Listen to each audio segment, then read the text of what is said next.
안녕하세요, 타민입니다. 오늘은 미국 주식 브로커 앱이죠, 로빈후드가 정말 망해 가는 건지 알아보려고 합니다. 로빈후드는 2013년에 더 많은 사람들이 주식 투자를 쉽게 접근할 수 있도록 만들겠다는 비전으로 창업한 미국의 주식 브로커 앱인데요. 아마 미국에 사시는 주식하는 분들이라면 누구나 알 겁니다. 한눈에 보이는 주가 차트, 눈에 톡톡 튀고 알기 쉽게 디자인된 UI, 그리고 가장 중요하게 모든 주식 거래에 수수료가 붙지 않습니다. 특히 무료 수수료는 당시에 주식 매매마다 수수료를 붙이던 다른 증권사 앱 시장에 큰 파장을 일으켰는데요. 단순하고 심플한 디자인에다가 수수료까지 없으니까 주식 처음 시작하는 주린이들이 입문하기에는 로빈후드만한 게 없었습니다. 이렇게 로빈후드가 젊은 세대의 주식 붐을 일으키면서 기존 증권사 브로커 앱들을 위협하자 이제는 너도 나도 로빈후드를 따라서 무료 수수료를 제공하기 시작했죠. 그리고 로빈후드가 폭발적으로 성공하는 기회가 찾아왔습니다. 바로 코로나였죠. 코로나 위기로 주식시장이 한번 폭락하자 많은 젊은 세대들이 이렇게 주가가 싸졌을 때가 기회라고 느끼고 주식 투자에 뛰어들기 시작합니다. 우리나라에서도 동학 개미운동이라고 개미 투자자들이 주식 투자에 너도 나도 뛰어들었죠. 미국도 똑같았습니다. 근데 아까 제가 말했듯이 주식 투자를 처음 시작하기에는 로빈후드만한 게 없거든요. 그냥 앱 자체가 쓰기 편합니다. 주가 차트도 한눈에 잘 보이고 주식 매매도 빠르고 쉽죠. 이렇게 주린이들이 로빈후드를 쓰기 시작하면서 로빈후드의 매출은 2020년부터 2021년까지 미친듯이 올랐습니다. 이 기세를 타서 로빈후드는 2021년 7월 주식시장에 상장을 하죠. 여기까지는 모든 게 좋아 보입니다. 주식 어플의 패러다임을 바꾸면서 신세대의 주식 투자 트렌드를 이끄는 것 같았죠. 근데 여기서 문제가 생기죠. 그렇게 승승장구할 것만 같던 로빈후드의 주가가 떡락을 하기 시작합니다. 한때 상장 후 55불까지 갔던 주가가 현재 10불까지 떨어졌어요. 물론 상장 후 거품이 빠지고 상승장이 끝나서 그럴 수도 있겠지만 그래도 이건 고점 대비 거의 80% 하락인데 이건 좀 너무하지 않나? 야, 이 고점 때 샀으면 진짜 지금쯤 미국 본사에 불지르러 갈 것 같은데.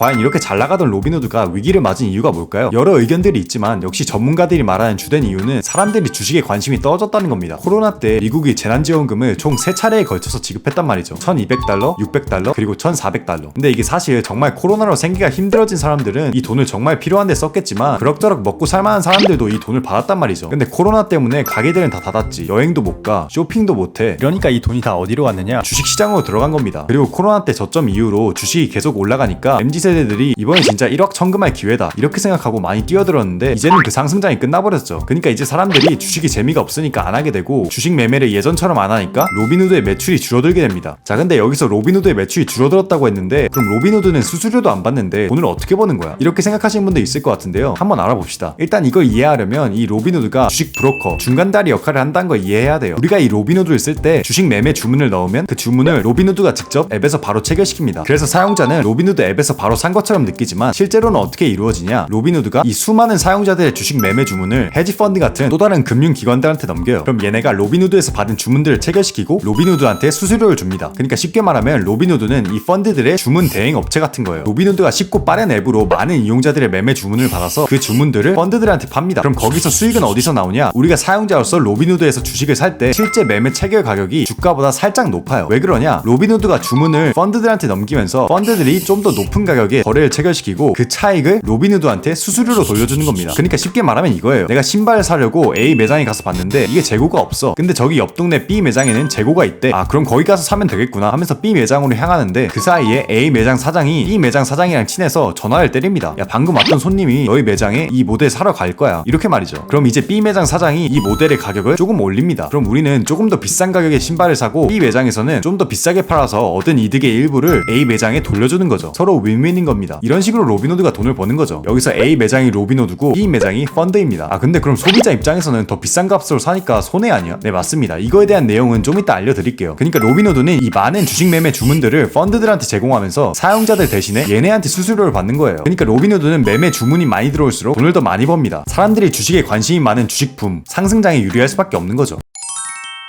여러분 혹시 1년 전에 게임스탑 사태를 기억하시나요? 주식에 관심 없는 사람도 알 정도로 큰 해프닝이었죠. 미국의 온라인 커뮤니티 월스트리트 배츠에서 게임스탑 주식을 집단으로 매수해서 주가를 폭등시킨 역사적인 사건인데 그때도 많은 사람들이 빠르고 쉽게 거래할 수 있는 로빈후드를 이용했단 말이죠. 근데 여기서 엄청난 일이 벌어집니다. 로빈후드가 돌연 특정 주식들의 매수 주문을 일방적으로 막아버렸어요. 그중 하나가 게임스탑 주식이었는데 갖고 있는 주식을 팔 수는 있었는데 새로 매수하는 걸 아예 못하게 해버렸습니다. 아니, 자본주의 사회에서 이렇게 특정 주식을 못 사게 하는 게 말이 되냐? 미국에서도 엄청난 논란이 됐었는데요. 많은 사람들이 추측하기에 로빈후드의 이 결정에는 배우가 있었습니다. 바로 시타델 헤지펀드인데요. 로빈후드가 얻는 매출의 대부분의 수수료를 제공하는 큰 펀드였습니다. 근데 이 펀드가 게임스탑 주식에 공매도를 많이 했는데 사람들이 주식을 자꾸 사니까 주가가 오르잖아요. 공매도를 하면 주가가 오르면 오히려 손해를 봅니다. 그래서 펀드가 위태로울 정도로 손해를 보기 시작하니까 여기서 로빈후드한테 압박을 줘서 야 너네 게임스탑 주식 좀 못 사게 해봐봐. 이래가지고 로빈후드가 주식 매수를 막았다는 추측이 있습니다. 이게 사실인지 아닌지는 모르지만 로빈후드 사용자 입장에서는 이런 얘기가 들리니까 얘네는 주식 투자자들보다 헤지펀드가 진짜 고객이구나, 우리가 어떻게 되든 신경을 안 쓰는구나, 이렇게 느낄 수 있는 거죠. 이러면서 로빈후드가 많은 사람들의 신뢰를 잃은 계기가 되었습니다. 그리고 이미 주식 앱으로서 신뢰를 잃은 로빈후드가 또 악재를 맞게 되죠. 본격 하락장이 온 겁니다. 사람들이 주식에 흥미를 잃기 시작합니다. 이건 주식을 사람들이 얼마나 검색했는지 보여주는 구글 트렌드인데요. 한국이나 미국이나 2021년 이후로 급격히 떨어집니다. 이렇게 주식에 관심이 떨어지니까 당연히 거래량도 줄어들겠죠. 이러면서 로빈후드의 매출도 수직 낙하를 합니다. 2021년 2분기 이후로 한 달 이용자 수도 계속 떨어지죠. 원래 이런 초창기 앱 같은 경우에는 꾸준히 유저가 성장하는 게 중요한데 이렇게 떨어지니까 로빈후드에 선뜻 투자하기가 힘든 거죠. 엎친 데 덮친 격으로 로빈후드는 직원들을 해고하기 시작합니다. 4월에 전체 직원의 9%를 해고한 데 이어서 이번 8월에는 23%의 직원들을 잘라버렸습니다. 이렇게 대폭 해고를 한다는 거는 비용을 절감하겠다는 건데요. 실제로 로빈후드는 2021년 1분기부터 계속 적자입니다. 게다가 최근에는 미국 증권거래위원회 SEC한테까지 많은 조서와 벌금을 받고 있어요. 제가 아까 로빈후드가 수수료 받는 걸 설명할 때 이용자들한테 손해라고 했죠. 그래서 SEC가 2020년에는 로빈후드가 무료 수수료라고 하면서 이용자들에게 더 비싸게 주식을 팔고 있다, 아까 신발 가게 예시처럼 소비자들을 어떻게 보면 속이고 있다, 이러면서 6,500만 달러의 벌금을 매겼고요. 최근에는 로빈후드의 공매도 규칙 관련해서도 태클을 걸면서 조사를 진행하고 있습니다. 정말 로빈후드 CEO라면 진짜 머리 아픈 시기일 것 같네요.